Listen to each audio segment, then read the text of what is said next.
Ya comienza Autores en Línea.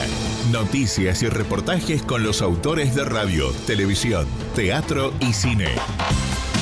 Coreografías y música de autor.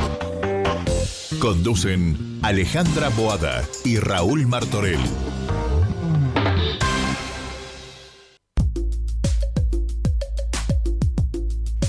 ¿Qué tal? Hola, buenas tardes. ¿Cómo estás, Raúl? Buenas tardes, Alejandra. Muy bien. Feliz de otro Autores en Línea nuevamente. Sí. Y agradecerle a todos los autores que han pasado por este ciclo, que son muchísimos. Vos tenés más o menos la cifra, ¿no? De la cantidad de autores. Bueno, la cantidad de autores exacta no la sé, pero sé que este es el programa 232, así que mínimo 232 autores pasaron, pero como hubo veces que hacíamos dos programa, sí, es verdad, tenés razón. Después nos dimos cuenta que nos quedaba corto, entonces decidimos hacer toda la hora con un mismo autor. Sí, ¿no? porque son muy interesantes y además agradecerle al público, ¿no?, que nos contacta muchas veces para contactarse con los autores, o sea que somos como un mix, le pasamos los mails para que ellos se contacten, y algunos autores nos han agradecido porque han conseguido trabajo. Sí, el otro día hablé con unas chicas que son estudiantes de dramaturgia y tenían ganas de venir al programa, así que tal vez un día están muy bien, están estudiando. Sí. La dramaturgia en la Paco Urondo, bueno, también se estudia en la UNA, y sería interesante también que vengan en vivo a preguntar, ¿no? Sí. En el futuro lo haremos. Sí. Así que después todos estos programas, todos los que hemos hecho, tenemos del primero al último, inclusive en la página de Argentores, después que se realice, lo pueden encontrar ahí, www.argentores.org.ar, repito, www.argentores.org.ar, y ahí tienen el portal de Argentores, que es para muchísimos trámites, y de paso lo visiten y se van a interiorizar. Bueno, y hablando de Argentores, Sada y Argentores se sumaron al reclamo mundial de los guionistas. Fue el miércoles pasado, 14 de junio, los sindicatos que representan a los trabajadores de los medios, el espectáculo y las artes de todo el mundo convocaron a una jornada denominada Un Día de Solidaridad y Acción Internacional en apoyo a los guionistas estadounidenses en huelga. En nuestro país la convocatoria tuvo lugar en frente a las oficinas de la empresa Netflix, que tiene en Buenos Aires, en la calle Costa Rica, al 6009. Allí nos juntamos con otras organizaciones del sector audiovisual. Estuvo presente el Sindicato Argentino de Autoras y Autores, SADA, encabezado por el secretario general Tato Tabernice, que le mandamos un abrazo a Tato, que ha estado acá en nuestro programa también. Argentores adhirió a la jornada de protesta bajo la premisa: tu problema es mi problema, trabajemos unidos. El presidente de Argentores, Miguel Argentiani, aseguró: Argentores junto al SADA adhiere a la lucha de todos los guionistas del mundo en el reclamo de mejoras salariales y los derechos justos que se les hace a las multinacionales del audiovisual. En este contexto de globalización en el que las empresas implementan sus políticas a nivel internacional, nosotros creemos que el problema de los autores en otros países también es nuestro problema. Por eso estamos convencidos de que tenemos que trabajar unidos y expresar nuestra postura con claridad. Por su parte, el secretario general del SADA, Tato Tabernice, afirmó: nuestro sindicato participó hoy de la Jornada Mundial de Apoyo de la huelga que los guionistas estadounidenses están llevando adelante desde el 2 de mayo en su país. Alrededor de 20 países realizaron movidas de apoyo a esa lucha contra el empobrecimiento de los trabajadores. En nuestro caso lo realizamos con una movilización a la sede de Netflix y fuimos acompañados por gremios hermanos y federaciones a nivel local como la COSIMETCO, Confederación Sindical de Trabajo de los Medios de Comunicación Social, la cual integramos, CATE, Confederación Argentina de Trabajadores del Espectáculo Público, y afines a nivel continental, Panartes y a nivel mundial, UNI, y tuvimos el compromiso de cerrar el acto en una época difícil donde la concentración, el avance de la inteligencia artificial, la falta de controles y la voracidad de las grandes corporaciones hacen peligrar nuestro sustento. La única manera de preservar los derechos de los trabajadores es a través de la solidaridad. Juntos podemos hacerlo. Si quieren leer mucho más esta nota, donde van a tener todos los detalles, pueden entrar a www.argentores.org.ar, donde van a encontrar todas las fotografías donde se hizo la manifestación.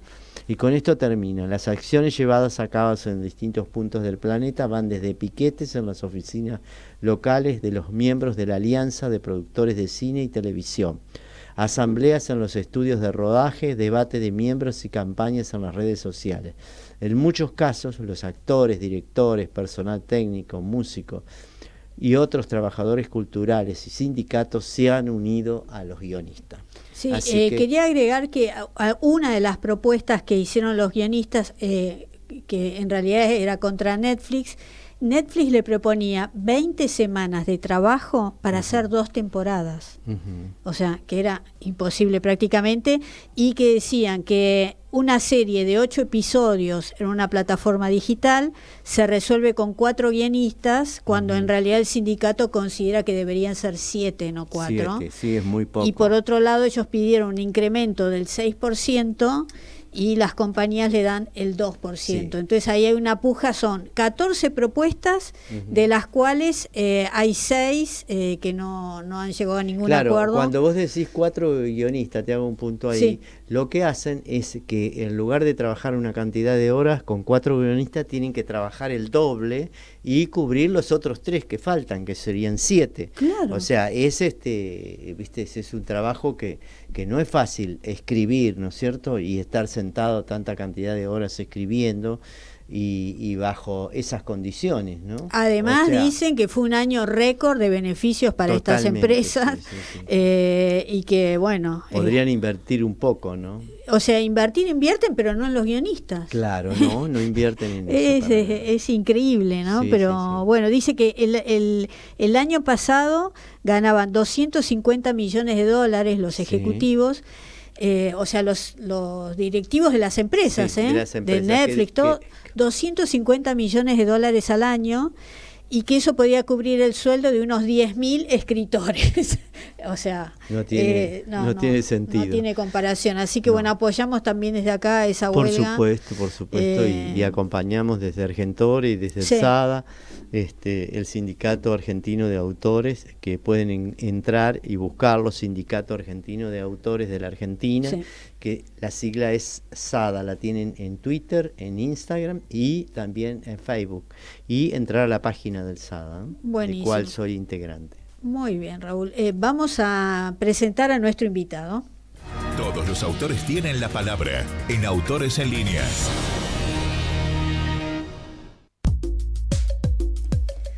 Muy bien, y le damos la bienvenida a Rubén Pires, que es director teatral, es dramaturgo, es actor, es docente, y nos va a hablar un poco de una obra que está en cartel ahora en Andamio 90. Hola Rubén, ¿cómo estás? Hola, ¿qué tal? Buenas tardes, ¿cómo están ustedes? Buenas tardes, Rubén. Raúl Martorell te saludo, bienvenido.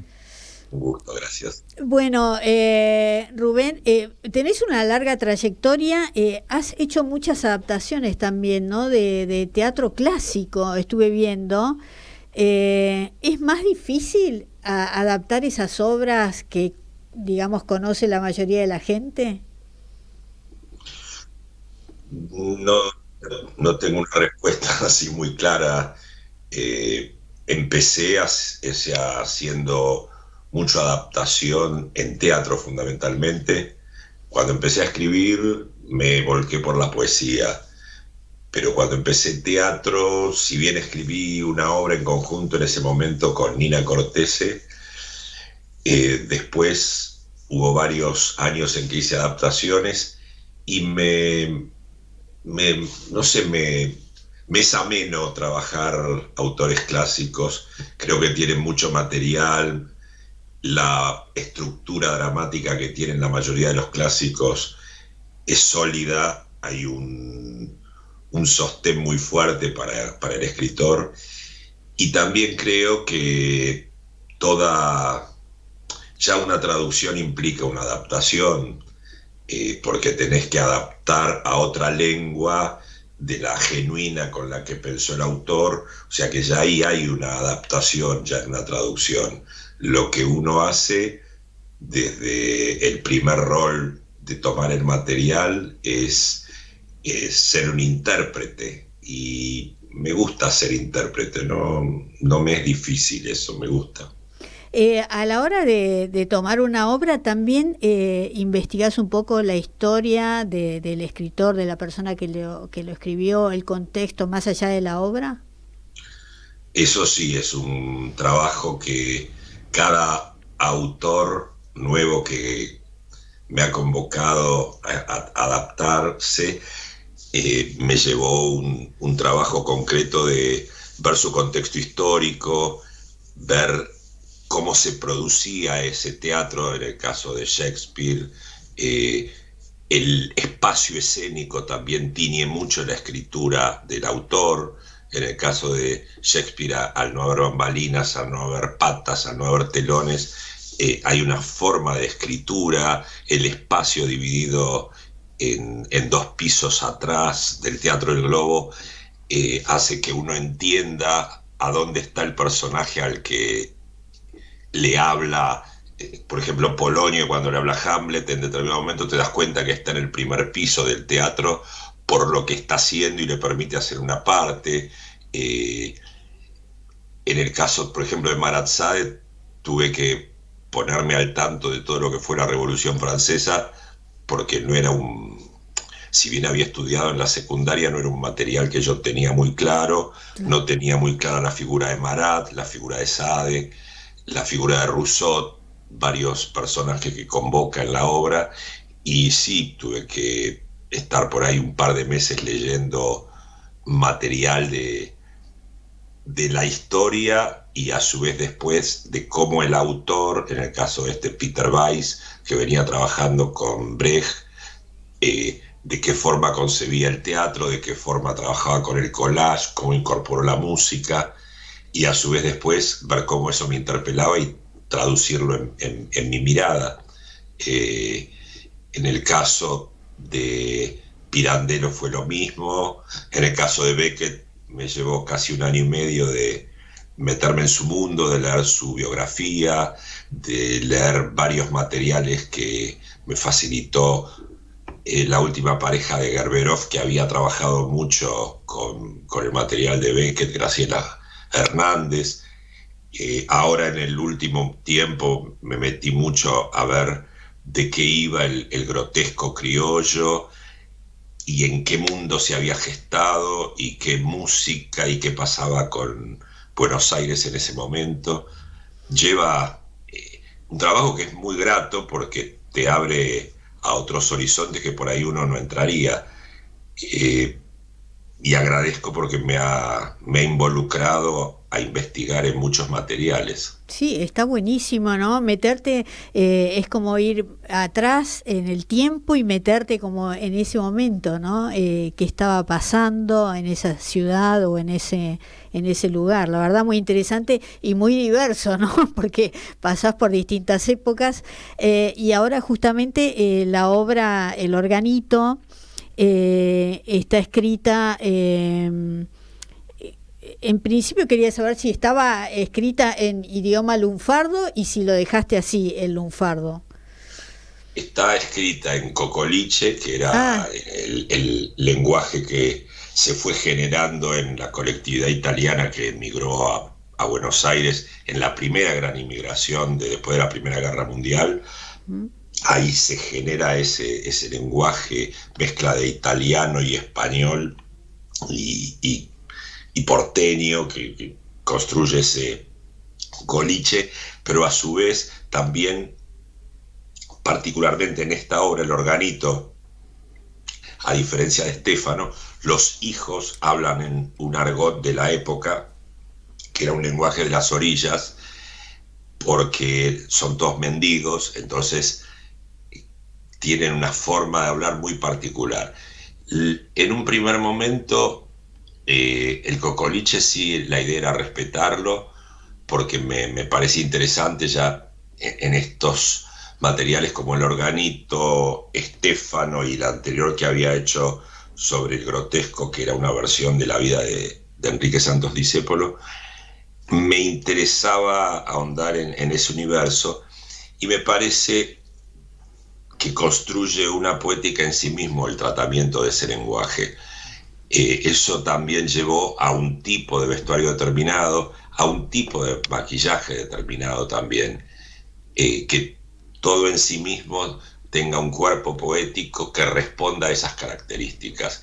Y eso me pareció interesante, porque a veces fui comprobando que distanciando desde lo estético, desde las distintas dramaturgias que componen al hecho teatral, los movimientos, el maquillaje, el vestuario, el lenguaje, en este caso, de esa sumatoria, a veces cuando yo alejo el producto artístico terminado, al espectador le permite acercarse, contrariamente a lo que puede parecer. En teatro la distancia acerca, no aleja. La escena más romántica que tenemos en el teatro universal es Romeo y Julieta, en el balcón ella y él abajo, y no están juntos, y todos estamos esperando en la platea que en algún momento se unan, se junten, se encuentren. El teatro siempre trata de desequilibrio, de desencuentros, y creo que esta distancia que propone el lenguaje del organito, en una construcción poética y teatral como uno puede hacer, acerca al espectador y termina metiéndolo en un universo extrañado, pero muy interesante de transitar, porque en principio te habita la sorpresa, te habita descubrir una forma de transitar, de hablar, de vestirse, los rostros maquillados casi como si fueran máscaras. Todo eso confluye y construye una poética que fue muy, muy interesante y que al público lo acerca al material y lo conmueve, no lo aleja, contrariamente a lo que podría parecer. Qué bueno, eso que decís de la tensión debe ser eso, ¿no? Que decís que acerca, el hecho de que estén dos personas separadas, esa situación tensa es lo que hace que se sienta más, ¿no? Sí, te quería preguntar, tocan el tango también, ¿no? El tema del tango en toda esta pieza. Mira, está buena esa pregunta, porque en estos grotescos que fui trabajando, en Estéfano mucho más, porque al ser un director de orquesta el protagonista, se tocaba piano y Pastor era cantante de ópera, el personaje lo había modificado y en ese sentido había más música. Pero acá también le pedí a Guillermo Fernández que me compuso un tema, Yo quiero ser Bataclana, que lo canta la hija en un momento. Y en todos estos grotescos busqué rescatar esto de que la música tuviera una presencia importante. Y el tango acá también, contrariamente a que Armando, porque esta la compusieron Enrique y Armando la obra, pero a Armando no le gustaba el tango, por eso no lo usó en ninguna de sus obras. Claro. No era así el caso de Enrique. Sí, Enrique. Pero acá sí pusimos un tango y el ritmo musical que trabajamos con Vainikov, que es sobre el leitmotiv que armó Guillermo Fernández, construyó todos los otros temas.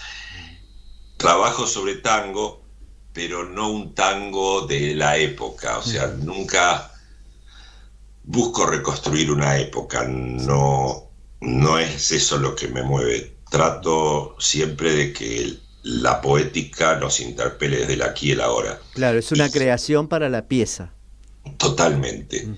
Y el tango las piezas que compuso Vainikov tienen más que ver con una mirada del siglo XXI, una mirada post-Piazzolla de la estructura musical que de 1925. Un gran creativo, Sergio Vainikov. Lo hemos tenido alguna vez acá en nuestro programa. un amigazo y un talento muy grande. Ahora, el talento de los hermanos Discépolo es impresionante, ¿no? A la hora de escribir, ¿no? Sí, yo percibo, bueno, en Estéfano la estructura es maravillosa, es un clásico a nivel de los mejores textos que yo he leído de los autores que hablábamos, está a la par de un Shakespeare, de un Pirandello, de un Lorca, no tiene nadie nada que quitarle de talento a este gran escritor. El tema, cuando comparten la autoría con Enrique, ahí aparece esta poética más errantifusa, más de las clases más necesitadas, más de los que están en los bordes, que es el universo social que lo conmueve a Enrique siempre, ¿no? Y se ve claramente la mirada de Enrique en muchos de los personajes, en el reclamo del hijo mayor al padre, en la relación de los dos hermanos. El vínculo entre esos tres hermanos es fantástico y maravilloso.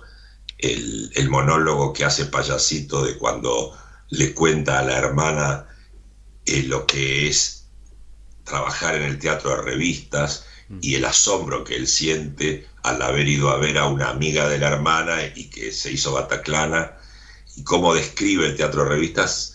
Ahí se ve que es un Enrique puro, porque claro.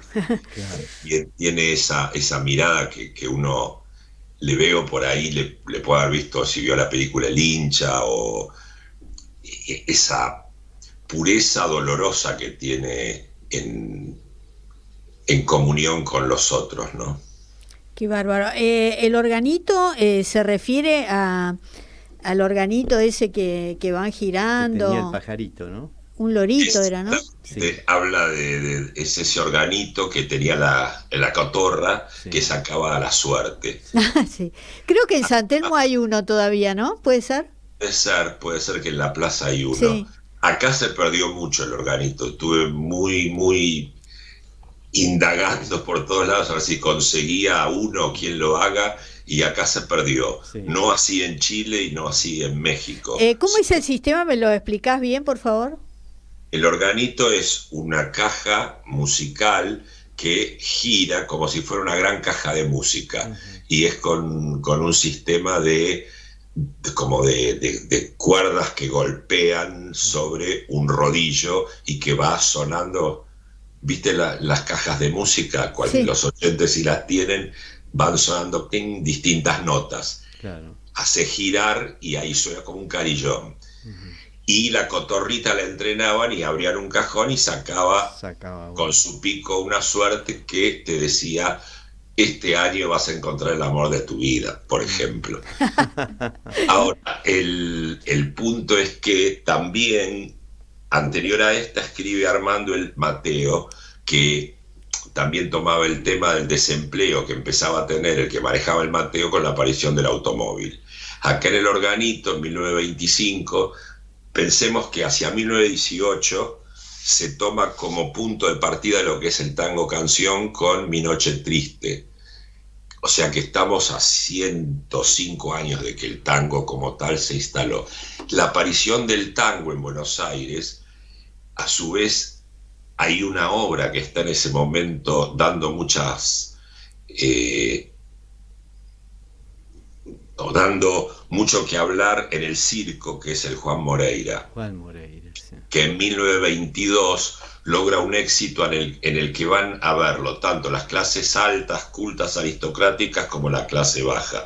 Porque el circo era un fenómeno de las clases más humildes. Pero de golpe, con esta obra, los hermanos Podestá logran que a la aristocracia también le interesa, y es la primera vez que una obra de origen criollo, nacional, convoca a las clases que normalmente iban a ver el teatro en español o las compañías de afuera. Los hermanos Podestá fueron los que crearon también, un poco basado en París, el teatro de revista, ¿verdad? En el circo. Claro, es que ahí a eso aparece también en ese momento, fruto después de la Primera Guerra Mundial, la gente busca, como ahora después de la pandemia, que todo el mundo quiere divertirse, Sí. encontrarse, felicitarse, viajar, no guardar plata porque no sabe si va a seguir viviendo. Entonces, en ese momento pasa lo mismo. El teatro de revistas, como bien vos decías, empieza a tener un espacio grande. Acá la hija se va a trabajar a un teatro de revista, quiere ser Bataclana, cree que así va a salir de la miseria, que va a poder encontrar un futuro más promisorio que el que tiene en esa casa. Y el tango empieza a tocarse en los bares, gana muchos lugares del centro y hace que el organillero, que ganaba su plata porque la gente le daba unas monedas para que la cotorrita le encontrara la suerte, ya no tiene espacio porque hay otros espectáculos y otros fenómenos más interesantes, Claro. y se tiene que ir a los barrios más pobres. Y termina en las orillas, lo que sería el Arroyo Maldonado, Sí. o lo que sería para el lado de Floresta, que imaginemos lo que sería en 1925 esas zonas. Entonces, el organillero cada vez está cobrando menos y decide romper su sociedad con su cuñado, mamá mía, que es un discapacitado, que después que él toca pide, y empieza a querer hacer una sociedad con el hombre orquesta porque siente que va a tener un mejor espectáculo para ofrecer al público. Qué bárbaro, ¿no? Qué bárbaro. Los artistas callejeros serían. Pero además los personajes, Tal ¿no? cual. Claro. Y en la obra, aquel organito, todos actúan de algo, porque uno actúa de lustra sin piernas, el otro de jorobado, el otro de tullido. Entonces, es una cofradía como en que cada uno estudia un personaje y aprende a lamentarse, aprende a llorar, aprende a esto, aprende el otro, para poder vivir de la mendicidad. Voy a ir, no me lo voy a perder. Yo soy hijo de un emigrante que vino antes de empezar la segunda, así que conozco el tema, me va a encantar verlo. Mis abuelos maternos vinieron también en esa época, son portugueses y vinieron hacia el 28, el 27, al 30. Mi papá también es inmigrante, pero vino en el 50 de Portugal, Claro, sí. y mis otros abuelos también vinieron de Portugal en el 60, o sea que toda la cofradía. Ah, claro, el apellido Claro. Pires, claro, Claro. me suena al cantante brasileño Pires. Porque, claro, por toda la colonización Sí. que hizo Portugal Claro. de Brasil, Sí. hay un montón de Pires. Pires Claro. es como Pérez. Yo me Claro. identifico mucho con el cocoliche de los italianos, mi padre era de italiano, ¿no? Y yo tenía mi ex suegra que es napolitana y sigue hablando así. Sí, Dice, sí, esto sí. pibe, no sé, Sí, Sí, sí. sí, sí, totalmente. Y bueno, y 92 años. la falta de la S, que a veces, bueno, en Santa Fe o en Rosario, la falta de la S justamente por eso, porque en Italia no se usa, no es que hablen mal, sino que es esa la costumbre, ¿no? Sí, sí. Es verdad. Sí, ella sigue, tiene 93 y sigue, o sea, hace como, yo la conozco hace 40 y sigue hablando igual. No aprende. No, aprende, y hace el limonchelo Mi y papá hace todas esas cosas, Mi papá ¿no? tampoco aprendió nunca, así que conozco el tema. Pero No, eso, claro. cuánta cultura, ¿no? De Buenos Aires. Y te voy a decir más, ¿sabés dónde vivo yo? Un edificio que se inauguró en esa época, pero en 1930 se inauguró. En el Marabú, en Maipú y Corrientes. Vivo en Donde estaba el cabaret. el cabaret, sí. Hoy es una gran tanguería, sí. Claro, Marabú era un cabaret en su momento. Sí, sí, sí. Y sigue estando el lugar igual, ¿no? Pero Qué es un lindo. lugar de tango. Y le hicieron la marquesina como era antes y todo. Así que. ¿Cuántos Muy bueno. pisos tiene? O sea, es un 12 edificio. pisos tiene. Ah, un montón. Sí, sí, 12 pisos. No es muy alto, es un edificio Art Deco también. Y, Sí, como el Palacio Barolo. sí, son- de ese estilo, sí, sí, muy Mm. grande. Así Eh, que me va a encantar ver la obra. Sí, bueno, Rubén, vamos a nombrar, porque estuvimos hablando Sí. de los personajes, vamos a nombrar a los actores, a ver si está bien, ¿no? Los tengo acá. Gonzalo Álvarez, Marcelo Bucosi, Emanuel Cacache, Lucía Palacios, Facundo Pérez, Marcelo Rodríguez y Élida Esquinoca.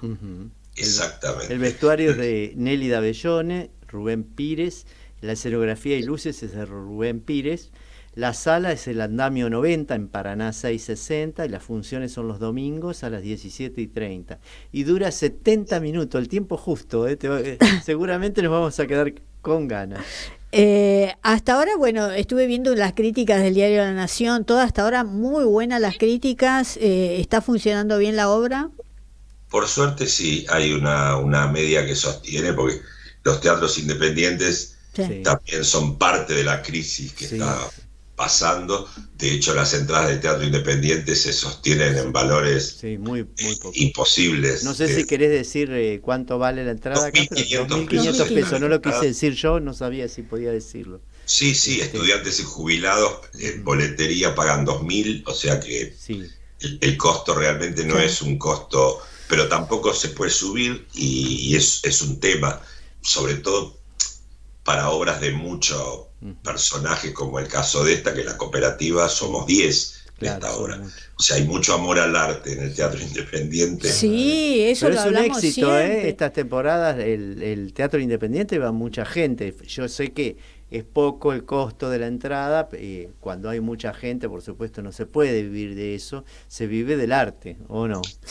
Que los actores todos, el fenómeno que se está dando ahora con estas nuevas situaciones socioeconómicas, es que se hace una función por semana en el 98% de las obras, entonces los actores terminan teniendo en muchos casos 3 espectáculos, 4 espectáculos. Es verdad. Para poder, entonces, estar en 3, 4 obras. Lo que también te modifica el tiempo que vos tenés que dedicar a ensayar para lograr un producto con determinadas características. Claro. Porque los actores, no es que vos disponés del actor, tenés que hacer una logística. Lo que fue enganchar los ensayos de los 10 integrantes en tiempo y forma era toda una logística, porque uno ensayaba con el otro ensayaba con el otro ensayaba acá y ensayaban allá. Y qué laburo el tuyo, después unir todas las piezas, ¿no? Porque realmente la gente tiene que trabajar en otra cosa también, ¿no? Tal cual, y los teatros además ahora en muchos casos dice, bueno, te hacemos 4 funciones a ver qué pasa, porque si bien hay público, hay mucha oferta. Hay verdad. Mucha producción teatral, tenés casi en Buenos Aires 1.000 espectáculos por semana. Tiene más que Broadway, No, acá hablamos con gente, bueno, de todos los teatros y hay funciones los martes, los miércoles. Y hay más temprano. Es todos los días función. Y hay obras muy temprano también. Que eso me encanta, bien le gusta temprano. mucho a la gente ir temprano al teatro, ir a comer después, ¿viste? Y si yo elegí 5:30 el domingo por esa razón, cuando Damio Samek me dice, no, pero ¿cómo así ese horario? Tenés que ir a un horario central, 8 de la noche. Digo, a mí déjame el domingo 5:30, que la gente sale de día, vuelve de día, quiere ir a cenar, después va tranquilo. Las 8 de un domingo es hora de suicidio, no es hora para ir a la casa. Es verdad, yo soy fanático de esos horarios. Samek es el nieto, ¿no?, de Alejandra Boero, ¿no? El hijo. El hijo. Perdón. Tiene 83. ¿Alejandro Samek? Sí, señora, vivite coleando, anda por ahí. Yo pensé que era... Pensé que era más chico, yo también. La nieta, la nieta de Samek, está en la boletería del organito todos los domingos. La nieta de Samek. Alejandro. Los hijos de Samek, hay uno en Italia y otro acá, pero tienen 40 y pico ya. Mirá vos, yo hace muchos años, Alejandra Boero estaba viva, así que imagínate, cuando recién abrían el Andamio 90, me acuerdo, que daba clases ahí. En el año 90. Claro, exacto.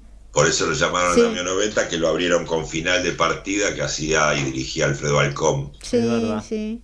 Con Horacio Roca, Bonet, una puesta hermosa. Oíme, vos das clases también. Yo di en la universidad, en la UNA, di a los egresados de la Escuela de Teatro de Morón, tuve un taller particular en el Cervantes, cuando había hecho Los cines estaban cabreros y Pasajero del Barco del Sol, es ahí el 99-2000, pero hace 7, 8 años que lo único que hago es coaching, seguimiento de una obra si vos querés escribir. O sea, hice que hay vos decías que hay una carrera de dramaturgia en la UNA, Sí. la maestría de dramaturgia.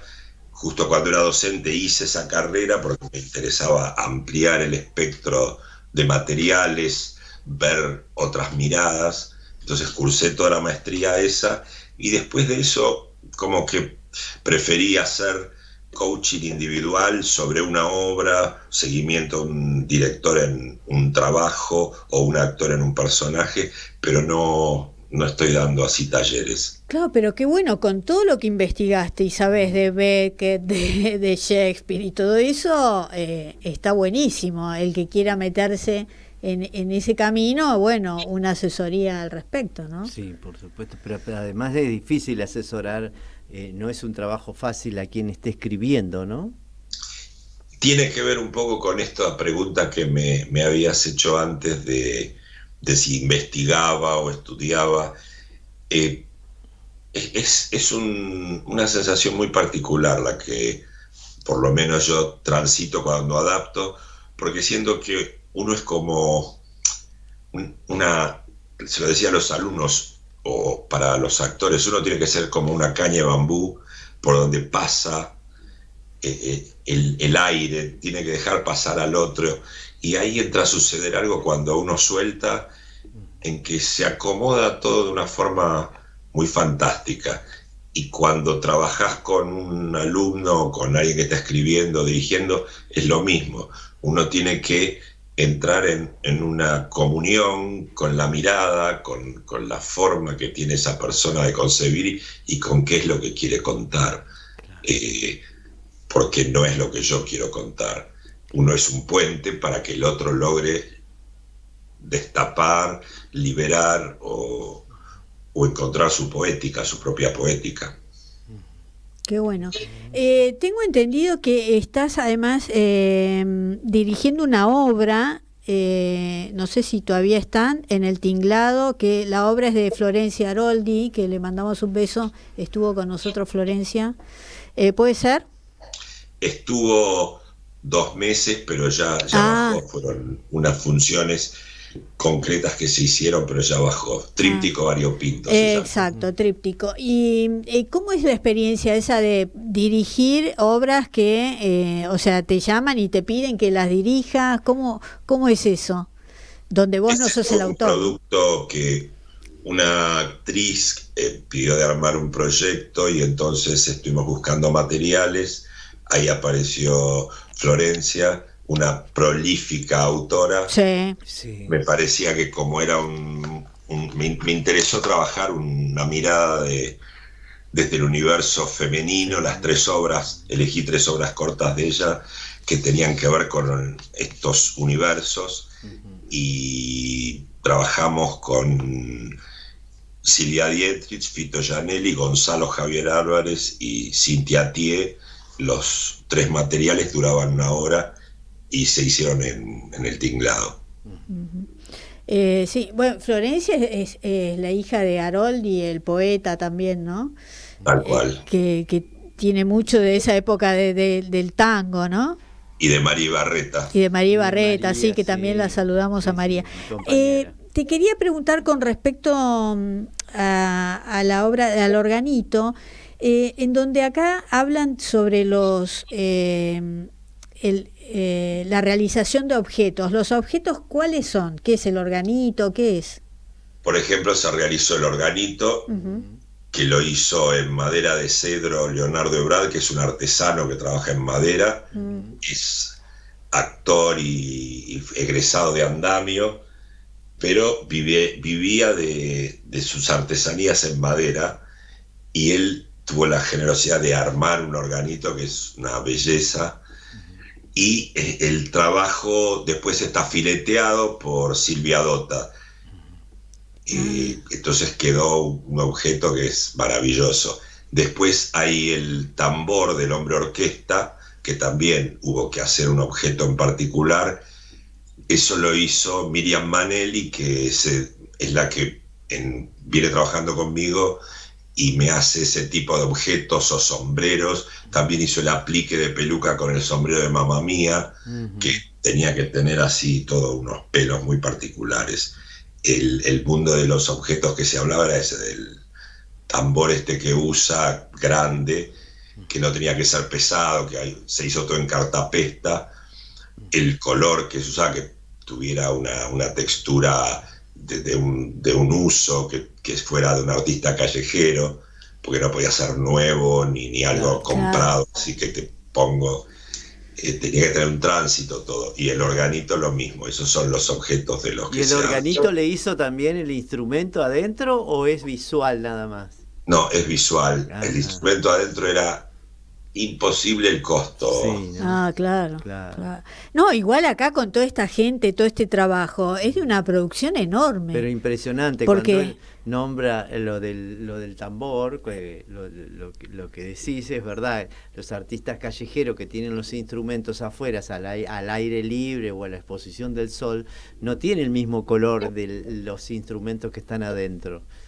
Claro, Excelente. por eso estaba gastado. Sí. Usa una armónica también, unos cascabatos, tiene todo un armado el hombre orquesta, cascabel, el sombrero. El sombrero, tuvo que armarle el sombrero al hombre orquesta, que es pero ese lo armó Nélida Bellomo, la vestuarista. Ajá. Porque en realidad está Analía Arcas, que es la que diseñó el maquillaje. Sí. Analía es la jefa de maquillaje del Cervantes y viene trabajando con mis proyectos desde el 2000, cuando yo trabajé en el Cervantes. Acá trabajó todo el diseño de maquillaje yo le pedí que indagara sobre la pintura negra de Goya, porque me parecía que esas marchas de brujas y de poca diferencia entre el claro oscuro, era muy interesante, y sobre todo por una pintura de esa serie negra de Goya, que es Saturno comiéndose al hijo. Ay, sí, tremenda. Sí. Ay, sí. La síntesis de la obra es esa: Saverio, el padre, en definitiva, él se come a los hijos. Es un patriarca déspota, golpeador. Su mujer es alcohólica, golpea a los hijos con el cinturón, pero mal. Entonces, es un universo muy, muy, muy teñido. También leí mucho en ese momento para armar esto sobre los esperpentos de Valle Inclán, por el tipo de movimiento corporal. O sea, hay todo unas decisiones que tienen que ver con la conformación también del vestuario, del tipo de calzados que usan los personajes, de si tienen medias o no tienen. Claro. Todos los pantalones son cortos, no cortos de pantalón corto, sino arriba del borceguí. Al tobillo, sí. Sí, tal cual, bastante arriba. Hay todo un mundo que tiene que ver con eso. Toda una estética, ¿no? Con respecto a la época. Sí. El maquillaje también, ¿no? Sí, porque yo ahí sentía que, por ejemplo, cuando veo las películas mudas de esa época, de Chaplin, ves que los maquillajes eran muy exacerbados. Y siento que en el teatro me interesó rescatar parte de eso y crear un verosímil que tenga poética en sí mismo, no que sea una recreación de una época. Claro. La idea, o por lo menos mi mirada del teatro, tiene que ver con eso: tener, como diría Artaud en El teatro y su doble, un fuego que propague su propia luz y no que sea una sombra de la realidad, ¿no? Claro. Sí. Ahora que hablaste de Artaud, ¿tenés pensado adaptar algo de Artaud o es muy difícil? En un momento había pensado, tenía un montón de libros de poemas de Artaud Le Momot, Cartas desde Rodez, que él, cuando lo encierran, y el teatro de la crueldad, que es lo que él propugnaba. Sí. El tipo de espacio escénico que uso tiene que ver con el espacio que él propone. Me gusta mucho, en la mayoría de mis trabajos, me gusta mucho más el escenario a la altura de la primera fila que a la italiana, sí. Casi siempre me ha gustado trabajar en esos espacios. No sé si Artaud, porque fue un gran teórico, pero no fue un gran práctico del teatro. No, fue nunca se llevó a cabo, digamos, toda la propuesta de él, del grito, de la música, de la gente. Eso, pero en Marazade sí trabajé muy Artaud. Cuando hice Marazade, ahí sí trabajé Artaud a full, pero eran 33 actores, 2 horas en escena, y cantaban, bailaban, tocaban. También en Los Indios se tocaba, se cantaba, se bailaba en El Pasajero. Vengo trabajando que los actores cantan, tocan, un compromiso corporal muy potente con lo que hacen. Vengo trabajando, pero creo que fui generando una poética a partir de ese origen, que en definitiva también me fui deconstruyendo en cada puesta y construyendo de una forma distinta. Creo que uno tiene que ser muy flexible, muy permeable, mucho más permeable que lo que sería en otra actividad, para poder percibir lo que propone un autor, lo que propone el actor, lo que proponen los distintos rubros con los que uno trabaja. Entonces tenés que confluir toda esa energía creativa de cada uno en una línea, en un pentagrama. Yo siento que el teatro se conforma de varias dramaturgias, y el gran trabajo de la dirección es afinar todas esas dramaturgias en una sinfonía común. Me gusta pensar al hecho teatral como una partitura. Casi siempre lo trabajo como si fuera una partitura, como desde lo corporal. Es toda una coreografía que se repite constantemente cada función, y que el actor le pone su impronta, pero es como un mecanismo de relojería lo que se arma. Qué bueno, sí, cuando todo eso funciona sale perfecto. Es como todo el tiempo estar entendiendo al otro, ¿no? Y una vez que entendiste a todos, ahí cada uno va a tener su lugar, o algo así. Sí, hay que tener mucha aceptación, de correrse, Sí. no tener ideas, prejuicios, porque eso te ata y te lleva un doble trabajo. Creo que sumergirse en el material y empezar a nadar en esas profundidades es lo más interesante, lo más bello. Muy bien. Bueno, hemos nadado un poco en tu historia, la verdad, muy apasionante. Nos encantó haberte tenido. Vamos a recomendar nuevamente a decir las... Sí, está en el andamio 90, Paraná 660. Las funciones son los domingos a las 17:30 y dura 70 minutos, y las entradas son muy accesibles, 2.500 pesos. El organito, vamos a recordar, el organito. Sí, es una adaptación de Rubén Pire y la dirección. Sí, y no, hay muchas más cosas hizo ahí, bueno, supuesto, pero en fin. Pero estamos hablando de entonces... Sí, sí. Bueno, Rubén, muchas gracias por todo, suerte, y bueno, en tu próximo proyecto ahí estaremos. ¿Cómo no? Muchas gracias por esta hermosa nota, la pasé muy bien. Nosotros también, un Muchas placer. Gracias un placer. a vos. Hemos aprendido algo, siempre aprendemos algo. Los espero entonces en el teatro. Sí, por supuesto, ahí estaremos. estaremos. Un abrazo enorme. Las pueden sacar por alternativa también la gente. Sí, sí, es re práctico. Alternativa teatral sí, es buenísimo. Muy bueno. Es buenísimo. Sí, muchas gracias. A ustedes. Gracias, Rubén, un beso. Muy bien. Bueno, Raúl, nos vemos la semana que viene. Me encantó el organito, Sí, y sí. yo voy a buscar al que vi, el organicero, en la plaza de San Telmo. O en La Boca también a veces hay. Yo lo vi en San Telmo hará un par de años. Ajá. Y lo tenía. Sí, y tenía estaba la cotorrita y todo. La cotorra, sí, la cotorra siempre está. Si no, no es organito. No, tal cual.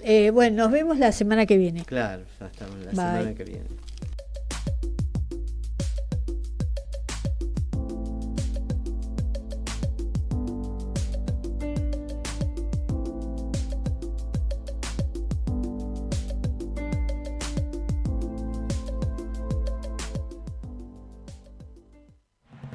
Esto fue Autores en Línea. Nos reencontramos el miércoles a partir de las 3 de la tarde. Autores en Línea.